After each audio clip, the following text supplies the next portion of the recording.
Pour battre le Barça d'Hansi Flick, il faut être en train de mener d'au moins 52 buts d'avance. Et qu'il n'y ait pas cet homme sur la pelouse. C'est le seul moyen de ne pas se faire remonter. Il n'y a pas d'autre moyen. Si vous en doutez, demandez au Real Madrid. Je sais pas en quelle langue dois-je devoir vous expliquer pour que vous compreniez que ce type n'est pas humain. Dites ce que vous voulez, faites ce que vous voulez, vous avez raison. Pedri n'est pas le meilleur milieu de terrain au monde. Pedri, c'est la définition même de milieu de terrain. Si vous avez du mal à respecter qui que ce soit dans la vie, c'est pas grave, vous êtes juste impoli. Ça arrive, mais de grâce, respectez au moins ce jeune homme. Je sais pas trop ce qui vient de se passer, mais pour résumer ce que j'aurais compris, Levante, avec la complicité de ses supporters, ont vraiment voulu nous le faire à l'envers. Et sincèrement, ils auront réussi. Enfin presque. Je vous assure que même devant le match du Barça, a failli se faire prendre en otage. Avec le stade bouillonnant, on dirait un concert d'Alan Walker. Franchement, on l'a échappé belle. Je vous l'avais dit, ça sentait le match piège à de nombreux kilomètres.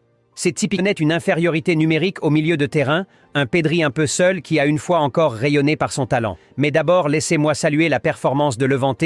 Pour une équipe qui revient fraîchement de la 2e division, franchement, ils ont assuré. S'ils pouvaient juste continuer sur cette lancée pour le reste de la saison, ils embêteront plus d'un. Cette Liga s'annonce déjà très bouillant. Bref, laissez premier but de Levante où Cubarsí s'est fait dribbler comme du n'importe quoi.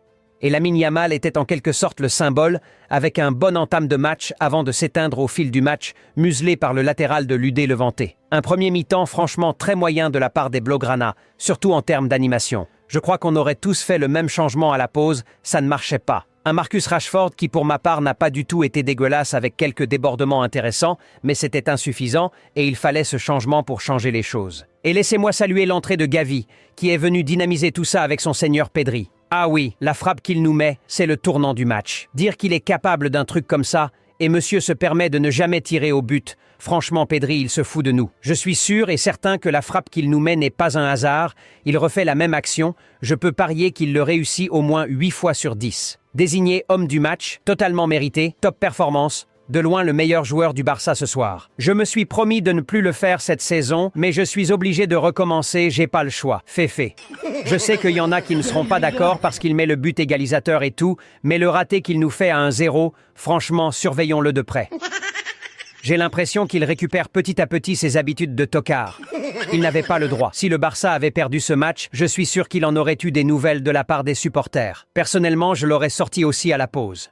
Mais Flick a jugé bon de lui faire confiance et il s'en sort avec une égalisation, mais son raté ça, on peut pas l'oublier. Ressaisis-toi, Féfé, ça sert à rien de vouloir me provoquer.